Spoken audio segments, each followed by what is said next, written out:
tag-init? Anong kulay? White. Kasi po, kung titingnan natin dito, siya po yung pinaka-less absorb. Yan din po yung advice namin pag magpipintura po kayo ng TV. Hindi lang porke malinis o maputi. Ano po? Nakakatulong po yun sa pag-deflect po ng init. Okay? And then, syempre sobrang init. Ano kailangan nyo? Electrolytes. Available po ngayon. Electrogen D+. Ano po? Electrogen po hindi po yung letter S. O yan, si Sir, sa'yo nang galing yun, hindi sa akin. Ha? Yun po, multivitamins lang.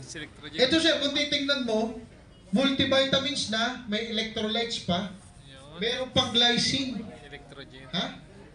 Ano ba yan? Ano pa nandyan? Ano pa meron dyan kay electrogen? Dextrose. Ayan po talaga yung pang-recover natin sa mga electrolytes problem. And then, ito po lagi nyo pong tatandaan. Pag kayo po ay bibili ng gamot, tingnan nyo po ang laman. Baka po nananiwala kayo dun sa mga breeder ADE, yung pala multivitamins lang. Okay? Tingnan nyo po yung nilalaman ng electrogen. Ano po ang mahalaga sa breeding? Vitamin A, D, E. Tingnan nyo po yung ADE niya. Ganyan po kataas yung nilalaman ng electrogen. Okay? Calcium, lahat po yan, no? Yung iba nila, meron daw pro. Hanggang doon lang naman sila. No? Pero kung titingnan nyo po, malaking layo. Baka akala nyo, nakakamura tayo, pero hindi.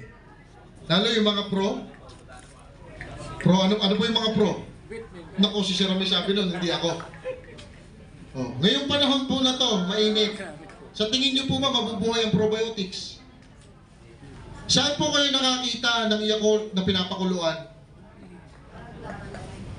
Yun po kasi ay live bacteria. So pag nainitan po yung patay, sayang lang ang probiotics po natin. Okay. At konting tip lang. Magkano na po yun ma'am ngayon, yung mga ganon? 20, napakamahal. 25 yun? Magkano yung electrogen, ma'am? 16. Sabihin natin 20 lamang pa rin ka, di ba po? 25. Medyo maging wise kayo sa panahon ng tag-init. Ha? Pwede sa Alam taglaw po, ituturo Pwede ko. pag isa- Importance of electrolytes, cellular function. Yung mga cell natin, no? Hindi na-stress.